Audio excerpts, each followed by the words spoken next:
Halo, Assalamualaikum warahmatullahi wabarakatuh. Kenalkan, saya Kamarudin. Saya adalah seorang guru matematika di SMA Negeri Model Terpadu Madani Palu. Pada hari ini saya akan mencoba berbagi praktik baik dengan Bapak Ibu sekalian mengenai 4 hal, yaitu yang pertama adalah coaching, speaking, yang berikutnya adalah restitusi, dan yang terakhir adalah penerapan evaluasi yang mengakomodir pembelajaran berdiferensiasi di dalam kelas. Namun sebelum itu saya ingin menjelaskan beberapa istilah tersebut. Pertama adalah coaching. Coaching merupakan proses kolaborasi yang berfokus pada solusi serta berorientasi pada hasil dan sistematis. Dengan hal tersebut kita berupaya untuk meningkatkan performa, pengalaman hidup, dan proses pembelajaran diri bagi seseorang. Nah, selanjutnya apa sih yang dimaksud dengan ice breaking? Ice breaking adalah proses kita untuk mendinginkan situasi kelas dari kejenuhan yang terjadi dalam proses pembelajaran. Melalui proses ice breaking tersebut, kita berupaya untuk menghadirkan keceriaan dan menghidupkan suasana kelas kembali sehingga mereka bisa dapat berfokus kembali pada proses pembelajaran. Selanjutnya adalah restitusi. Restitusi adalah proses menciptakan kondisi bagi murid untuk mereka bisa memperbaiki kesalahan yang telah mereka lakukan. Melalui proses restitusi, kita akan berupaya menstabilkan identitas, memvalidasi tindakan yang salah, dan menanyakan keyakinan mereka. Kemudian yang terakhir adalah proses penerapan evaluasi yang mencoba mengakomodir pembelajaran berdiferensiasi di dalam kelas. Bagaimana proses penerapannya? Mari kita simak dalam video berikut ini. Halo Putri, apa kabarnya? Jadi gini Putri, sengaja saya undang Putri untuk kita membahas beberapa hal yang perlu saya ketahui ya. Tolong bantu Sar untuk mendapatkan informasi ini. Jadi informasinya nanti tujuan kita untuk berbicara ini adalah Sar membutuhkan data tentang pengalaman kamu belajar matematika. Kurang lebih seperti itu ya. Oke, jadi nanti kamu ungkapkan saja secara natural kira-kira perasaan kamu waktu belajar matematika itu gimana. Oke. Jadi Putri, gimana pengalaman apa sih yang kalau dalam belajar matematika itu kesan yang diterima oleh Putri selama ini? Kalau misalnya ini kesan dalam matematika itu baik, terus juga kalau kendalanya mungkin cuman bagaimana cara saya memahami materi saja begitu saja. Terus juga kalau misalnya yang lain semuanya baik karena saya merasa apa materi yang diberikan oleh saya juga sudah cukup baik. Terus cara belajarnya juga saya suka. Oke. Kalau misalkan dalam belajar matematika kan pasti tentu saja ada kendala kan biasanya. Terus bagaimana biasanya caranya Putri ketika dapat kendala tersebut? Cara mengatasinya biasanya yang Putri lakukan gimana? Kalau misalnya saya ada kesusahan mungkin kayak soal yang saya tidak bisa atau tidak paham, itu biasanya saya bertanya langsung saat proses pembelajaran, atau kalau misalnya di rumah kayak PR begitu, biasanya saya cari di Google atau referensi lain, atau misalnya bertanya juga sama orang yang bisa, atau bertanya teman, atau kalau misalnya kayak sudah mentok sekali biasanya kayak Oh gitu ya, pakai AI ya. Oke. Nah ini kan itu cara mengatasi kendala. Nah biasanya kan kalau di kelas biasanya kan guru-guru itu biasanya kalau belajar suka bagi kelompok. Nah suka bagi kelompok kan. Menurut Putri selama ini efektif tidak proses kerja kelompok di kelas itu? menurut saya sih Tidak ya, cenderung didominasi sama yang bisa. Jadinya yang lainnya itu kayak cuma didukung saja dan kayak dia terbantu oleh temannya yang bisa ini. Jadi yang bisa ini cuma temannya yang memang betul pintar begitu, sementara yang lainnya tidak tahu apa-apa begitu sih menurut saya. Kalau menurut Putri, kenapa sih sebagian besar siswa itu tidak ingin tidak termotivasi untuk belajar matematika? Ada nggak penyebabnya yang Putri tahu? Kalau misalnya saya tahu mungkin karena dari awal memang sudah kayak tidak paham, terus apalagi materi matematika itu kan makin lama makin sulit, jadinya mereka kayak sudah jelas dari awal juga saya sudah tidak paham, jadi saya pasti sudah tidak bisa begitu. Sudah menjudge diri sendiri ya. Oke, itu tadi kalau kerja kelompoknya menurut Putri kurang efektif ya. Terus ada tidak yang mungkin Putri pikirkan cara efektif untuk belajar matematika itu sebenarnya gimana? Ada nggak yang mungkin Putri bisa berikan saran kepada saya atau mungkin ada guru-guru lain maunya siswa itu belajar matematika itu seperti ini? Kalau saya sih tidak apa-apa kerja kelompok. Menurut saya kerja kelompok itu juga bagus, asik. Tapi mungkin siswanya itu dipilih-pilih. Jadi kayak siapa yang bisa itu jangan cuma satu orang, misalnya kayak yang misalnya 3 orang, baru yang tidak bisanya ini 2 orang, supaya kayak dia yang duanya ini bisa diajarkan dengan baik begitu, kayak dia didorong, dimotivasi begitu. Jangan kayak yang bisa cuma 1 orang, yang tidak bisa 4 orang. Jadi menurut saya itu tidak seimbang begitu, dan saya jadinya kasihan. Tapi kan biasanya faktanya di banyak kelas, di banyak kelas itu ternyata yang bisa matematika itu hanya 10%. Sehingga biasanya kalau dalam pembagian kelompok itu memang kesulitan kalau harus terdistribusi lebih banyak yang bisa. Faktanya pasti lebih banyak yang tidak bisa kan.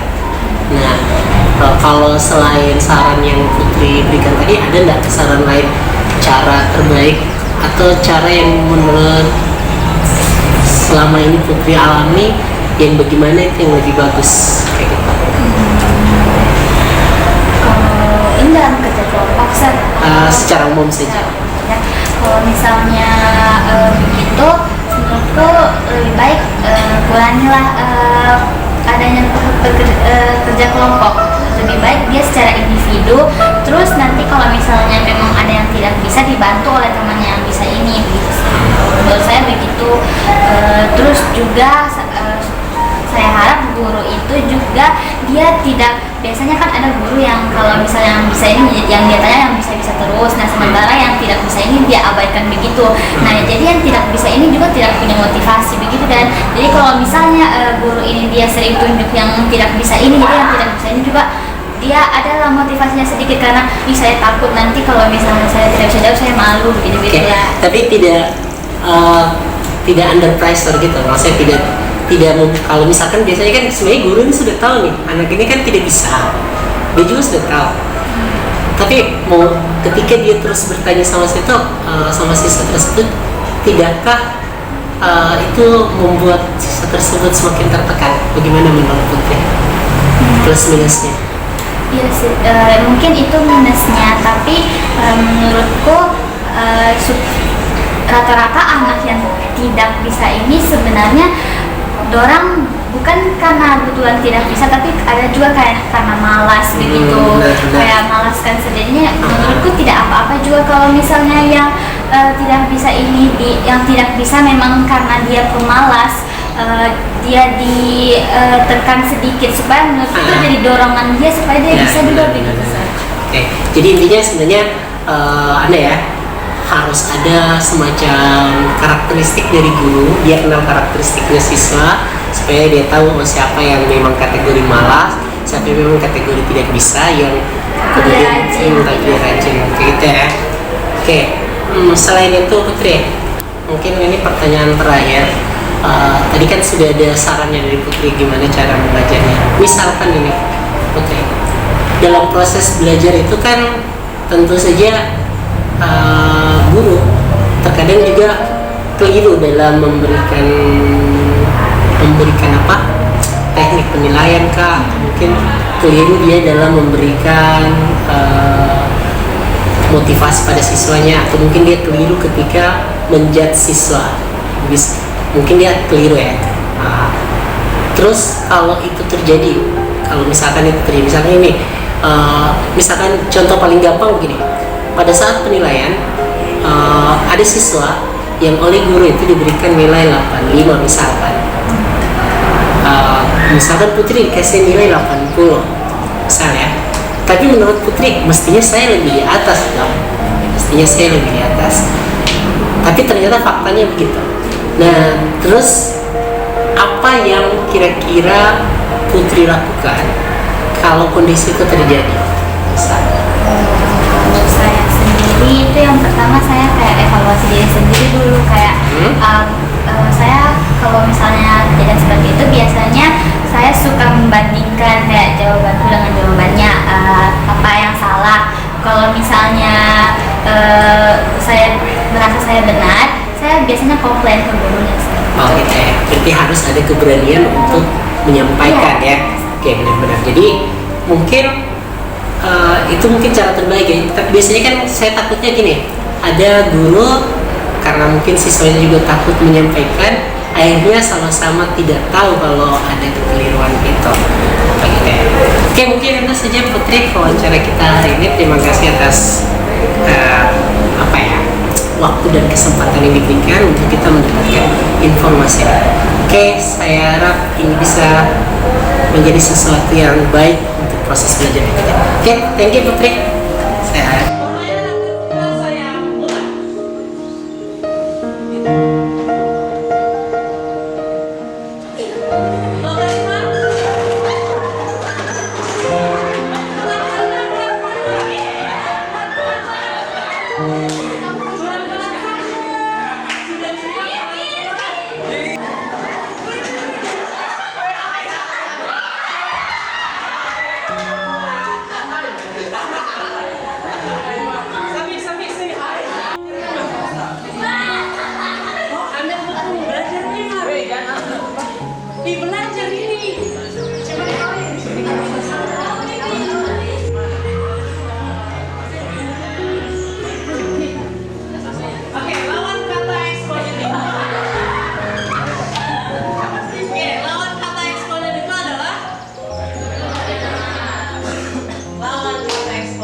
Saya bagian terakhir materi kita. Tapi saya berharap begini, apa sih yang harus kita perbaiki di pelajaran berikutnya? Ada yang mau kasih saran? Oke, saya berharap di pertemuan berikutnya kamu jadi lebih baik. Tolong materi-materi yang sebelumnya ini jangan dilupa karena akan selalu berhubungan. Terutama bilangan berpangkat. Ingat ya? Bilangan berpangkat ini harus tetap diingat.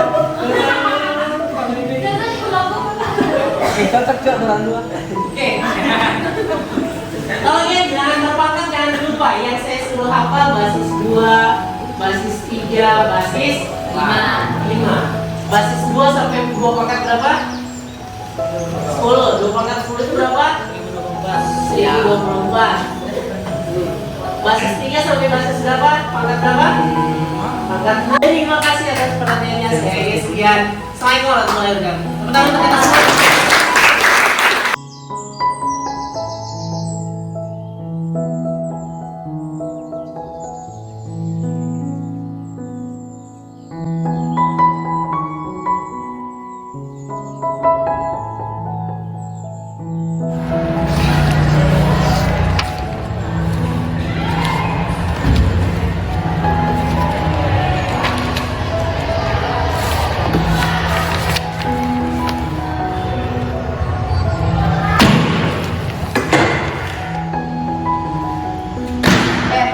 Kau ke toko buah toh? Iya, kenapa? Kau coba-cobain pakai dicetak sini. Barangkali di latar belakang produk kita sama semua. Kau bekerja atau tidakkah? Kita kalau kau tahu bekerja sampai tengah-tengah malam. Kamu cuma coba kopas, baru langsung jadi. Untung ini belum dikasih sama Serkama. Kalau sudah dikasih sama Serkama, apa Serkama bilang? Mencotek kita. Ya Allah, bye-bye ya. Barangkali cuman nama saja, nama anggota kelompok yang beda kita. Kau mau taruh juga nama anggota kamu di makamu? Lucu kau. Lihat saya ngomong. Jago kau gitu, jago. Kau lihat ini. Hah, sama semua. Kau mungkin tidak tahu sih, Coba jangan cari kerja.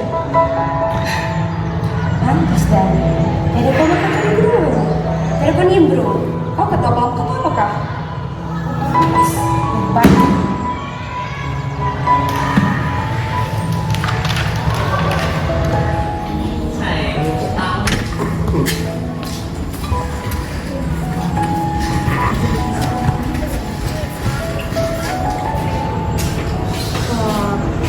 Duduk lagi.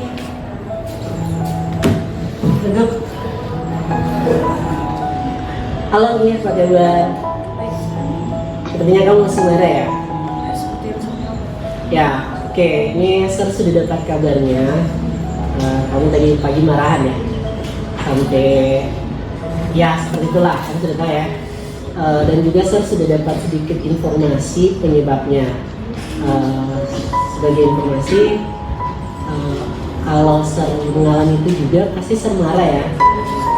Tapi kira-kira Anggi, tindakan yang kamu lakukan tadi benar atau tidak?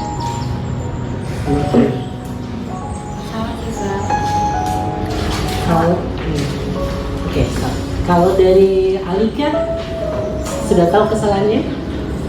Apa kesalahannya? Ya, kira-kira kalau Alika diperhadapkan pada masalah itu, misalkan Alika yang menemukan tugasnya di copy paste, kira-kira marah tidak? Jadi sudah mengakui. Kira-kira dari keyakinan kelas yang kamu langgar kira-kira apa? Yaitu kamu tidak menghargai pekerjaan gitu ya. Kemudian Anggi kira-kira walaupun itu tahu juga salahnya ya, kamu marah-marah ya gitu ya. Cara menemukan kurang etis. Oke, jadi tadi sudah menyadari kesalahannya masing-masing ya. Jadi Alika Sir kasih kesempatan untuk membuat kembali makalahnya. Waktunya 2 hari saja. Tolong dimanfaatkan ini untuk memperbaikinya ya, dan berjanji untuk tidak mengulanginya lagi. Bagaimana Alika? Soal HP-mu juga tadi sempat saya banting. Kayaknya itu agak retak anti gores. Nanti saya ganti saja. Sudah usah kau ganti. Aku juga salah. Oke, karena sudah baikan, ayah silakan salaman. Ya, senyum dong. Anggi senyum. Oke, gitu. Kan kamu sekelas ya. Oke. Untuk saat ini saya pikir nanti masalahnya sudah selesai. Saya berharap kamu bisa mengambil pelajaran dari ini. Alika bisa mengambil pelajaran ya. Kemudian untuk Anggi, kalau emosi nanti untuk bisa dikontrol ya. Jangan sampai merugikan kamu sendiri dan orang lain. Oke, terima kasih. Nanti silakan. Nanti kalau masih ada yang ingin dibicarakan dengan Sir, nanti silakan kembali kemari. Oke? Terima kasih. Oke. Oh, satu lagi ya. Pas ya. Dalam box 1 kalau masih mau tambah silakan. Saya kasih waktu 2 menit lagi. Di bawah tambah lagi. Kan belum tentu benar kan? Siapa tahu data salah? Dah.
Oke, sebelumnya saya review, kita periksa sama-sama ya. Saya ulangi, yang akan memperoleh nilai 100 adalah mereka yang memenuhi dua syarat. Syarat pertama, 15 nomor soal selesai. Syarat kedua, semua menjawab minimal 2. Semua anggota kelompok. Kita periksa yang kelompok sosial.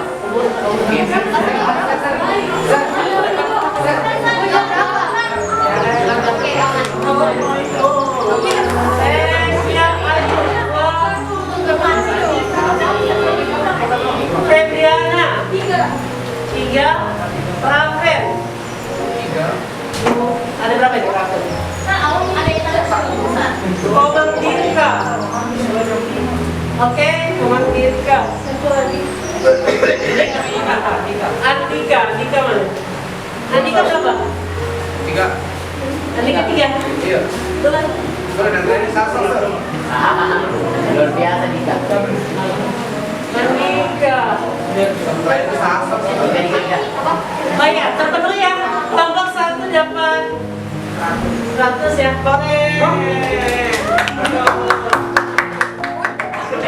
Kelompok 2 Erifa memenuhi, tidak memenuhi, Yudi memenuhi,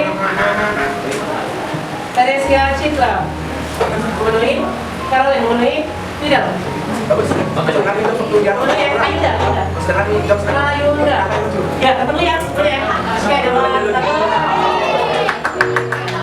kelompok 3 Stefano memenuhi, Alicia berapa? 2. Ada satu ya? Mana Alicia? Oh iya, berarti dapat 1, gagal ya? Nilai kelompoknya 98 ya? Kelompok 4 Nicholas. Saya tanya saja yang cepat ya? Mungkin biasa loh.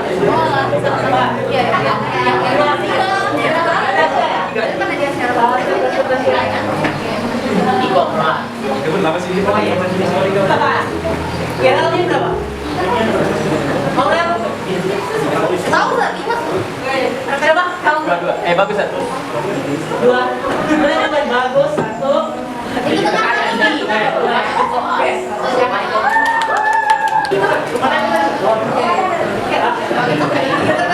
Kelompok 5 datanya berapa? Chelsea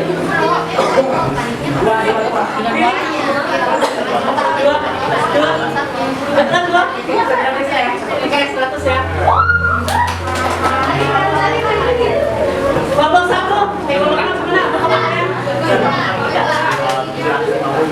dapat 15? Ya, pas 15 ya. Bella berapa Bella? Jordan? Semuanya terpenuhi? Bella, kita kasih ya. Oke, ini belum bisa periksa hasil pekerjaannya belum ya. Pokoknya yang penting kerja sama timnya terbentuk. Oke, sekarang kita review. Ujiannya gimana? Susah. Artinya gini, kalau kamu cuma bisa menjawab 2, ya kita ikuti saja 2 saja kan. Kamu yang memilih tingkat kesulitannya, kamu sendiri yang tahu akibatnya. Tapi nanti pada saat ujian yang ulangan yang sudah ditentukan, kamu harus banyak berlatih lagi. Ini kebetulan hari ini agak santai karena kamu sendiri yang menentukan banyaknya soal, kamu sendiri yang menentukan tingkat kesulitannya. Oke, kami hari ini cukup sekian ya. Terima kasih atas pertanyaannya. Saya sekian. Assalamualaikum warahmatullahi wabarakatuh. Oke, bantu dilepaskan. Aku satu. Oke, silakan mulai. Apa yang dibilang?